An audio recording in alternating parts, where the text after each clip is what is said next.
हे guys, welcome back new video. आज आपको face tutorial समझाएंगे कैसे हम रियलिस्टिक बना सकते हैं। पूरा ट्यूटोरियल इसमें बताया जाएगा, आप वीडियो को स्किप मत करिएगा। बहुत ही आसान तरीके से मैं समझाऊंगी आपको। ये मुझे इंस्टाग्राम से ऑर्डर मिला हुआ था। अगर आप लिंक में देखना चाहते हैं इंस्टाग्राम में तो मैं लिंक शेयर करूंगी डिस्क्रिप्शन में, आप देख सकते हैं वहाँ से भी जाके। अगर गाइस आपने सब्सक्राइब नहीं किया हो चैनल को तो ज़रूर सब्सक्राइब कर लें। और हे गाइस, मेरा नाम है विजेता। अगर आप मुझसे पहली बार मिल रहे हैं तो मैं आपको बस यही बात बताना चाहती हूँ, जब तक आप किसी भी ऑब्जेक्ट को एक आर्टिस्ट की तरह देखना नहीं कर पाएंगे तो आप ऑब्जेक्ट को ड्रॉ नहीं कर पाएंगे।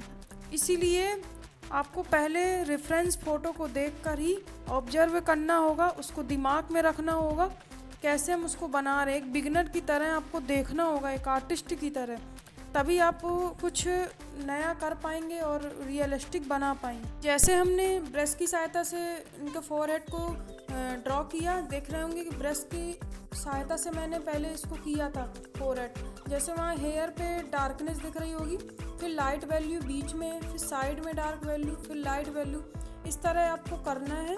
और जैसे कि आईब्रो में मैंने ब्रश का यूज़ किया, डार्क चारकोल पाउडर का यूज़ करती हूँ मैं।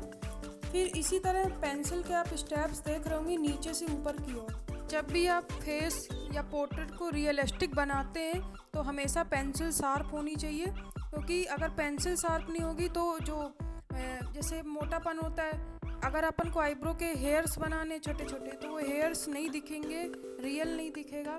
इसलिए आपको अगर रियल दिखाना है तो पेंसिल को शार्प करिए।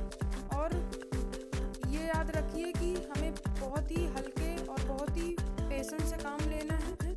मैं मैकेनिकल इरेजर का पेंसिल का यूज़ करती हूँ, जो पेन है मेरे पास। इसमें बहुत ही यूज़फुल होता है ये पेन, आप भी ज़रूर लें।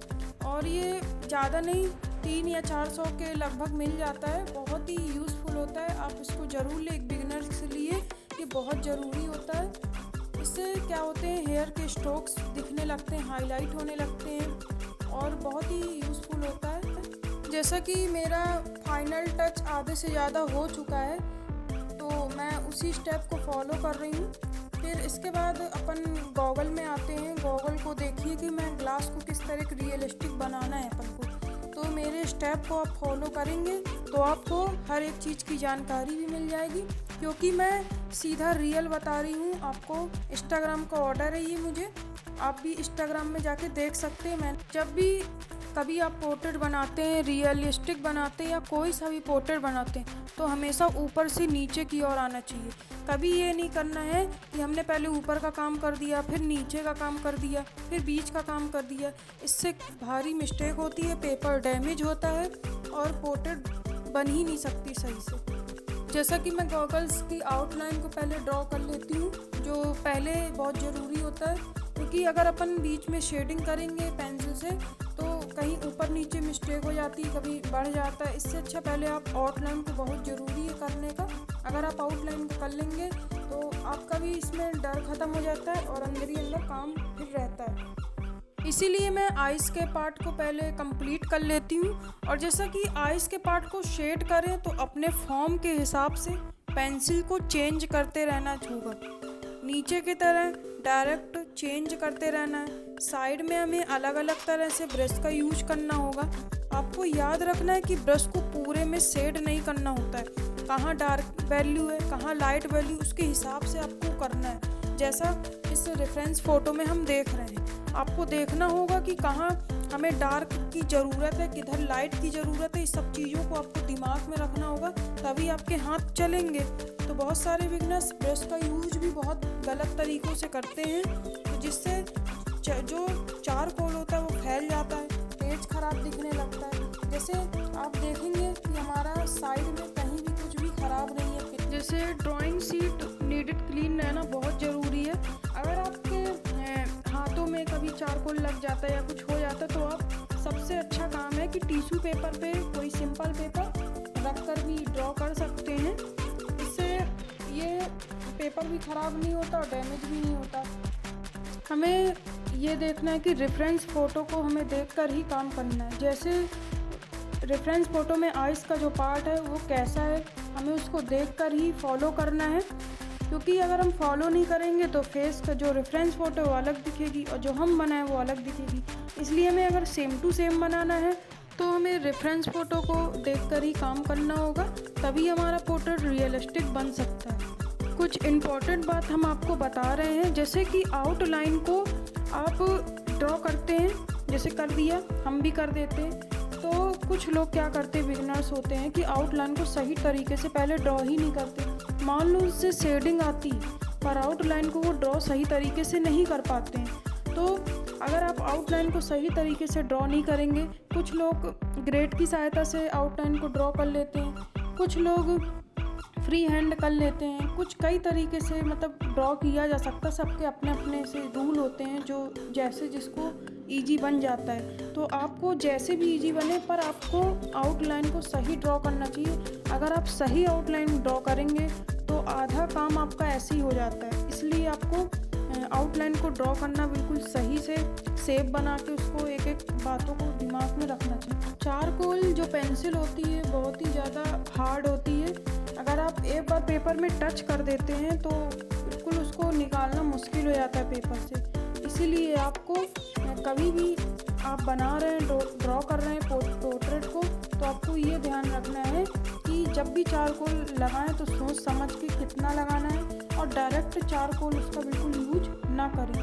पहले आपको लाइट वाला काम यूज़ करना चाहिए, फिर डार्कनेस का। इससे आपको जहाँ डार्कनेस की काम है तो वहाँ ब्रश में हल्का सा चारकोल पाउडर का यूज़ करें। फिर जहाँ लाइट शेप का तो जो ब्रश में बचा हुआ पाउडर रहता है हल्का सा, उसको लाइट की जगह वैल्यू में यूज़ करें। तो इससे क्या होगा कि आपका जो शेप है वो बिगड़ेगा नहीं, बार बार उसको इरेज नहीं करना पड़ेगा।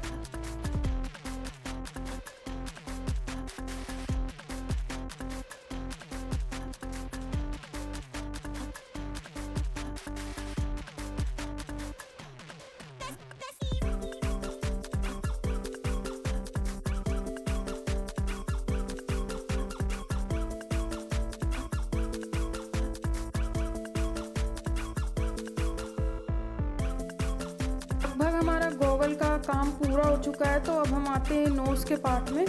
तो आप देख रहे होंगे कि मैं डायरेक्टली पूरा चारकोल यूज़ नहीं कर रही हूँ और कुछ लगा हुआ था ब्रश में, उसी का मैं शेप दे रही हूँ जैसा रेफरेंस फ़ोटो में है। तो आपको देख रहे होंगे बीच में लाइटिंग पड़ी तो मैंने उधर काम किया ही नहीं। इसी तरह जहाँ लाइट टोन और डार्क वैल्यू होती है, इन दोनों को आपको ध्यान में रखना होगा। अगर डार्क वैल्यू लाइट वैल्यू को आप समझ जाते हैं तो बहुत ही आसान तरीके से आप शेडिंग भी कर सकते हैं। आप सोच रहे होंगे कि मैं कौन सा ब्रश यूज कर रही हूँ, तो मैं बहुत ही ज़्यादा मामूली ब्रश है जो कि मेकअप ब्रश आता है, सब जगह मिल जाएंगे।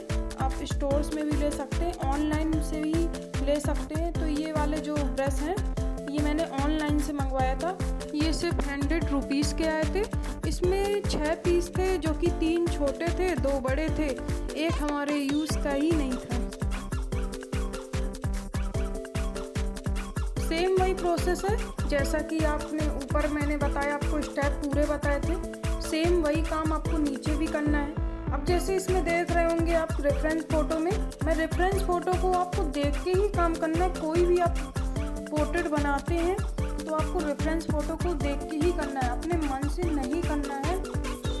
तो जैसे इनके चिक में देखा आपने, वैसे ही मैंने इनके लिप्स में भी देख रहे होंगे। जहाँ उनका लाइट काम था मैंने उधर लाइट किया, जहाँ उनकी डार्कनेस लिप्स में थी उधर मैंने डार्क किया।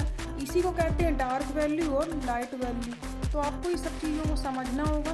बीच में जैसे लिप्स में जो कट था, आप देख रहे होंगे कि मैंने पेंसिल को कितना शार्प किया हुआ था, उसी के हिसाब से मैंने उसके बीच में एक लाइनिंग को मैंने ड्रॉ किया जो कट था। ऐसे इनके जो बियर्ड है उनको देखो आप कि मैं कैसे, अभी जैसे मैंने आपको आईब्रो में बताया था कि नीचे से ऊपर की ओर आईब्रो में स्ट्रोक्स लगाएं, क्योंकि आईब्रो ऊपर की ओर से ही घुमाव रहता है और जो बियर्ड है वो नीचे की ओर घुमाए, तो आपको ऊपर से नीचे की ओर स्ट्रोक्स लगाना है ना। तो सब जगह के अलग अलग रूल होते हैं, उनको अगर आप फॉलो करेंगे तो बहुत ही जल्दी आप सीख सकते हैं।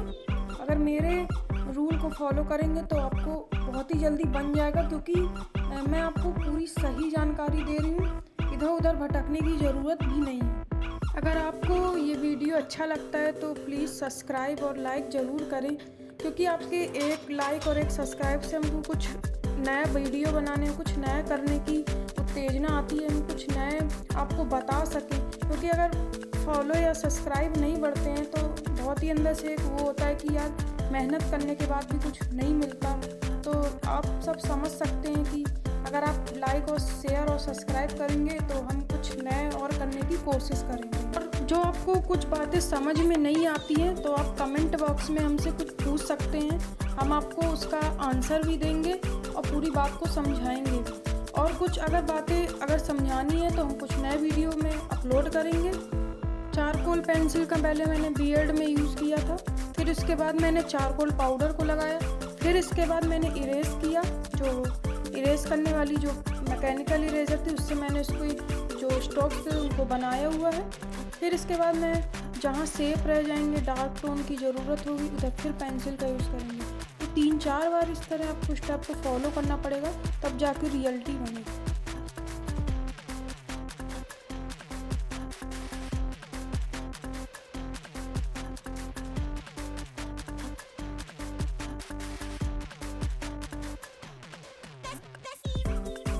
ऊपर के बीएड का काम हो चुका है तो अब हम लिप्स में आते हैं। तो लिप्स में जितने भी स्ट्रोक्स हैं, जो बारीकी हैं, वो किधर किधर पर बनी हुई है, उनको हमें एक एक शेप को देख के ही उनके अलग अलग टोन को बनाना होगा। तो इस तरह आप एक रियल बना सकते हैं। आप भी देख रहे हैं मैं कैसे कर रही हूँ, आपके सामने ही पूरा मैं काम कर रही हूँ। तो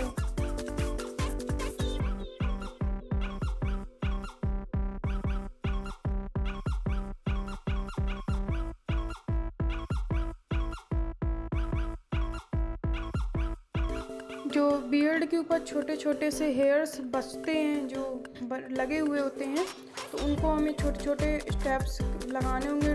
जैसे डॉट पे देख रहे होंगे आप कैसे मैं लगा रही हूँ छोटे छोटे डॉट, जिससे वो उभर के आए, एक रियलिस्टिक दिखे। इसलिए आपको पोर्ट्रेट को बहुत ही ढंग से, बहुत ही शेप से आपको बनाना होगा। और दूसरी बात है, कुछ बिगनर्स होते हैं कि सीधा लिए पेंसिल लगा दिए, घिस दिए, पूरा ब्लैक कर दिए, रियल का नाम ही नहीं पता है। तो नीचे की जो ड्रेस थी उसका काम मैंने कर चुका था, तो मैंने इसमें वीडियो अपलोड नहीं किया है क्योंकि ज़्यादा इसमें काम नहीं था। तो मेरे को लगा कि वीडियो को लंबा क्यों करें। तो अगले वीडियो में मिलते हैं आपसे, बाय। अगर आपको ड्रेस के पार्ट को भी इसी तरह देखना है ट्यूटोरियल, तो आप कमेंट बॉक्स में लिखिए, तो मैं उसको बनाने की कोशिश करूँगी।